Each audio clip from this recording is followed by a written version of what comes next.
6 থেকে 700 বছরের পুরানো মসজিদ কে প্রতিষ্ঠা করেছেন, কিভাবে প্রতিষ্ঠা হয়েছে তার সুনির্দিষ্ট সন্ধান মেলেনি আজও। স্থানীয়রা আল্লাহর মসজিদ নামেই ডাকে। স্থাপত্যশৈলীতে নান্দনিকে মসজিদ দেখতে প্রতিদিন মানুষ আসেন এখানে। রহস্যে ঘেরা এ মসজিদটি বরিশালের গৌরনদী উপজেলার বড় কসবা গ্রামে অবস্থিত।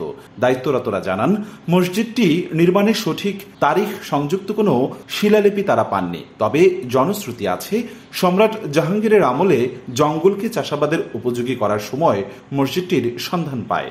মসজিদের কোনো প্রতিষ্ঠাতা বা নির্মাণকারীর সন্ধান না পেয়ে তখন এলাকার মুসলমানরা এর নাম রাখে আল্লাহর মসজিদ। কেউ কেউ এটাও বলেন, শফি খান নামক এক ব্যক্তি 16 শতকের প্রথম দিকে মসজিদটি নির্মাণ করেছিলেন। তবে ইতিহাসে তার কোনো পরিচয় পাওয়া যায়নি। কিন্তু নির্মাণশৈলীতে ধারণা করা হয় 15 শতাব্দীর মাঝামাঝি সময়ে খানজাহান রহমতুল্লাহ হয়তো মসজিদটি নির্মাণ করতে পারেন। এই মসজিদের ইতিহাসটা এখানে কোনো শিলালিপি নাই, তবে এখানে এই মসজিদে আনুমানিক বলা যায় 700 বছর আগের মসজিদ। এই মসজিদের বৈশিষ্ট্য হলো ভিতরে 4টা পাথরের খাম আছে। 4টা খামের মধ্যে 2টা বেলে পাথর, একটি হলো কষ্টি পাথর, আর একটা হলো আপনার শ্বেত পাথর। আরও 12 খান পাথর আছে ভিতরে। 5টি দরজা, সামনে আছে 3টি দরজা, 2টি দরজা 2 সাইডে। 5 ওয়াক্ত নামাজ হয়, জুম্মার নামাজ হয়। এখানে দেশ দূর দূরান্তে অনেক মান্তি আসে, মান্তি করিয়া বহুত রকমের এখানে আল্লাহ আশা পূর্ণ করে। যারা ইসলাম প্রচার করতে আসছিল অন্য দেশ থেকে, বড় বড় আল্লাহ বুজুর্গ, তারা এসে মসজিদ মুসলমানদের নামাজের জন্য তৈরি করা হয়েছে। মসজিদটির গঠনশৈলী দেখলে তৎকালীন মুসলিম শাসক আর নির্মাতাদের অসাধারণ নির্মাণ কৌশল আর সূক্ষ্ম রুচি ও চিন্তাধারায় বিস্মিত হতে হয়। মসজিদটির দৈর্ঘ্য ও প্রস্থে 11.68 মিটার, অর্থাৎ 38 ফুট।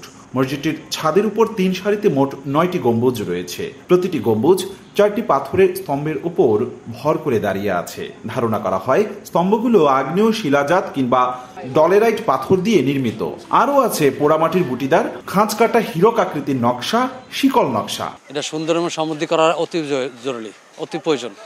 বহু দর্শনী এখানে দর্শন করতে আসে, বিভিন্ন জায়গা থেকে আসে। এখানে গাড়লা আছে, মহিলারা জন্য আলাদা ব্যবস্থা আছে, তারাও গোসল করে, আমরাও গোসল করি, আমরা এখানে মোমবাতি দেই।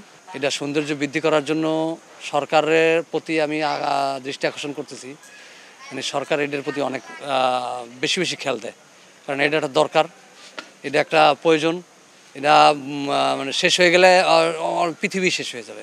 কিছুদিন আগে বাগেরহাট গেলাম, তখন দেখলাম যে বাগেরহাট 60 গম্বুজ মসজিদটা এবং 60 গম্বুজ খানজাহান আলীর মাজারের সাথে যে এইটা নমুনাটা হুবহু একই সেম।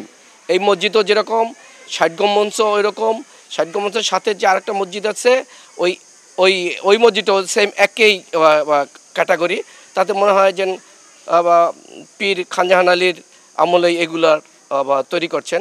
আমাদের এই আল্লাহ মসজিদ, ঐতিহ্যবাহী আল্লাহ মসজিদ, সারা বাংলাদেশে এর সুনাম আছে এবং এখানে বাৎসরিক প্রায় আনুমানিক 30 থেকে 30,000 লোক বেশি দর্শনার্থী এখানে আসে। এখানে এই মসজিদে অনেক মানত করে, অনেক টাকা পয়সা আসে।